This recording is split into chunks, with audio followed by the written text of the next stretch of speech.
Irmão, antes da gente entrar nas imitações, eu quero saber, você é comediante há quanto tempo? Você descobriu esse seu talento há quanto tempo?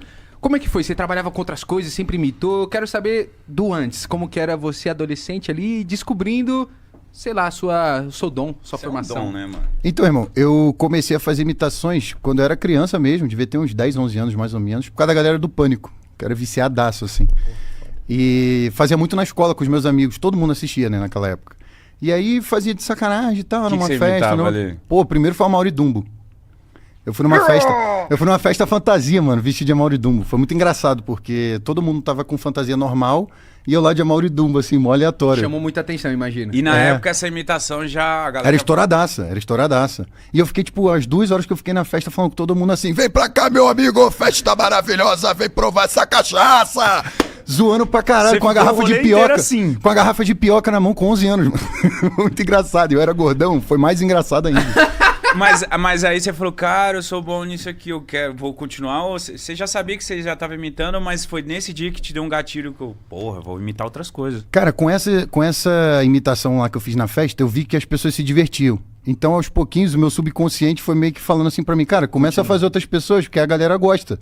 Então você vai divertir as pessoas dessa forma. Pô, eu queria saber nesse começo como que foi pra você saber que tava imitando bem. Porque a gente, quando quer imitar alguém, a gente acha que tá imitando alguma coisa, é uma merda. Como que você foi sentindo? Nossa, mas é bom. Qual foi a sua tática pra começar a imitar? Cara, foi totalmente feedback das pessoas. Tanto que até eu criar o meu Instagram com as imitações de 2020, eu tinha vergonha de fazer.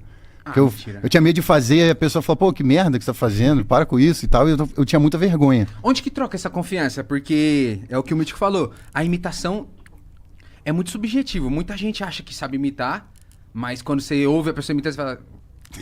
Marroi, você imitar o Silvio Santos, tipo isso. É difícil essa confiança, irmão, dela chegar e você falar, tá, vou imitar, vou meter o Cortella aqui do nada e foda-se. Cara, no início da página, quando eu criei, eu postava algumas imitações e a galera me dava muito feedback, assim, pô, essa aqui, tenta fazer isso aqui, tenta fazer assado. E eu sempre peguei as dicas da galera, porque eu sempre troquei muita ideia com a galera que me segue, até hoje. Então, a galera me ajuda muito, assim, sabe? Às vezes eu posto uma imitação nova, aí a pessoa vai, mano, tenta mudar um pouco mais isso aqui, menos roquidão e tal. Sério? Então, o pessoal dá muito feedback, assim, é muito maneiro. O público dele ajuda ele a lapidar a parada. Põe a mãozinha aqui do Sérgio Foguete. Debruçado, cara, cansado mesmo, né? Qual que foi a segunda imitação sua, Nossa, então? viado, é que essa não dá. A do bacana mesmo, né, cara? É um meme aqui dentro do Podpah, porque quando a gente fala alguma coisa e morreu o assunto, nós... Bacana mesmo, cara, complicado isso aí. Complicado. Pô, vocês já foram na palestra dele? É muito legal, mano. Mano, ainda não fui. As palestras dele é É aqui muito na nossa legal. frente, quando ele vem. E que a gente legal. gosta, mas É maneiro. você já foi na palestra dele? Fui uma vez, cara, ano passado. Curti a beça, Mas muito você foi legal. pra Fui só de espectador mesmo, lá de boa. estudá-lo? Ou Também, né? Faz parte. Quando tu vê ao vivo é melhor, né? Porque eu nunca tinha estado com ele pessoalmente. Nessa palestra foi a primeira vez, depois fui no camarim trocar uma ideia rápida com ele. Então quando você tá com a pessoa, dá pra ir refinando mais, né? Você vai só analisando e copiando ele. Exatamente, exatamente. Mas Meu irmão- nesse começo, você vai falar do começo. Vou, porque eu quero saber ali, você ficando mais velho, tipo, batendo uns 15, 16 anos, se foi vindo aquele lance, eita, tem que trabalhar, como é que foi essa fase, assim, e o que você foi fazendo? Mano, essa parte da minha vida da adolescência foi uma fase bem conturbada, assim. Foi uma fase que, tipo, minha mãe saiu de casa, eu fiquei muito tempo morando com a minha avó, a gente morou de favor em 2 lugares. E foi bem bizarro, assim, porque, tipo, minha mãe foi embora, eu falei pra ela, mãe, mas como é que é isso, mano? Tipo, tá me abandonando, ou como é que é? Tá só indo embora? E foi complicado. Mano, desculpa, eu tinha que fazer isso. Nossa! Isso é muito bom, velho. Dá um abraço. Isso é muito bom, mano. Caralho. Vem cá. Oh, eu tava ficando mó triste com a parada com um negócio desse. Mas ela tava abandonando.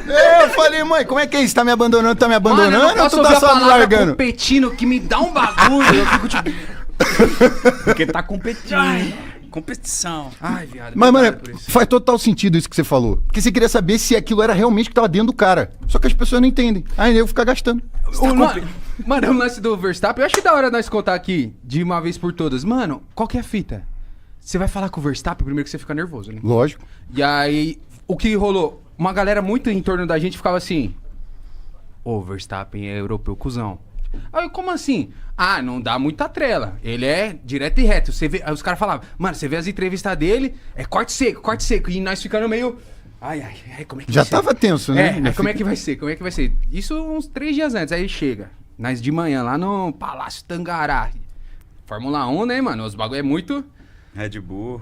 A gente reimprimiu o nosso cenário lá no Palácio Tangará. E aí, Caralho. E aí o que tinha rolado? Muita gente não sabe de porra É nenhuma mesmo. desse episódio. Aí o velho. que tinha rolado antes? Na corrida anterior dele, do treino anterior. Ele tinha jogado o Lando Norris pra fora da pista umas 2 vezes. Da McLaren, o Lando. Aí eu falei, caralho, eu quero falar disso, mano. Mas aí eu fiquei com medo do quê? Se eu fizer uma pergunta do rival dele, será que ele vai me responder? Vai me dar um fora, Ou vai né? me dar um fora? Eu não quero tomar um fora.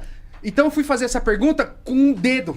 Só que muito dedo. Tradução simultânea. Nervoso? Saiu. Como é que estamos competindo? Tá ligado aí? Pô, é muito bom isso.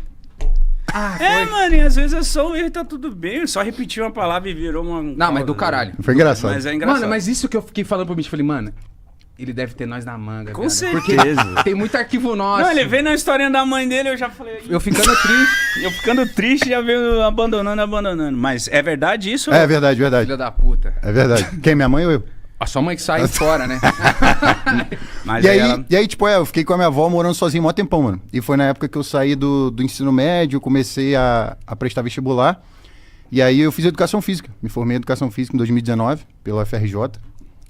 Cara, que E foda. aí, durante a faculdade, que esse lance da imitação começou a se tornar mais presente, assim, porque a galera adorava. O pessoal que estudava comigo pedia muito, mano. O lance da educação física, galera, você queria trabalhar em que área da educação física? Se especializar ou você só queria... Pô, é um lance que eu gosto de esporte, gosto de basquete. Cara, quando eu entrei, eu meio que botei educação física, mas não era uma coisa que eu tinha, sabe? Aquela gana, Tá. igual eu tinha de ser jogador profissional de basquete. Nunca fui. Só que aí, quando eu entrei na faculdade, eu comecei a gostar muito.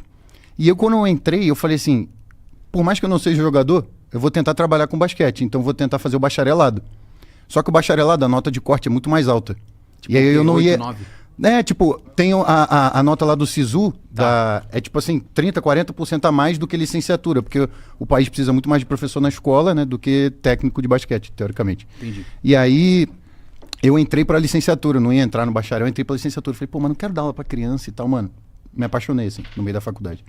Porque eu gosto muito de criança e quando eu comecei a dar aula, eu falei, cara, isso é muito foda. E eu fazia imitação, as crianças se amarravam. Eu era o único professor que as crianças prestavam atenção, tá ligado? Pô, você já é o professor de educação física. É. E ainda é da hora. Já é o tio mais legal. Já é o... Já é exato. o tio mais Quando legal. você chegava chamando a turma, você já chegava imitando? Cara, teve uma vez, foi muito engraçado. Eu tava no colégio de aplicação do FRJ, que é onde era o estágio. É tipo um Pedro II, assim, você faz prova pra entrar e tal. E tava a criançada, mano, tocando zaralho na quadra, criança pendurada. Parecia uma rebelião, mano. Uma coisa de louco, assim. E aí eu tava chamando, pessoal, chega aí pra falar com vocês, não sei o quê. Ninguém ouvia, mano. Daí eu dei um grito, igual MC Gorila, tá ligado? A galera correndo, eu mandei assim, olha só! Aí as crianças pararam assim. Caralho, tu tá imitando MC Gorila? Eu falei, tô, chega aí que eu quero falar com vocês, caralho. Mano, Foda, falou foda. palavrão, descontraiu, as crianças se amarram. Verdade, mano. Mas Se esse que amarra. é o lance, pô. Você tem que ganhar o público ali.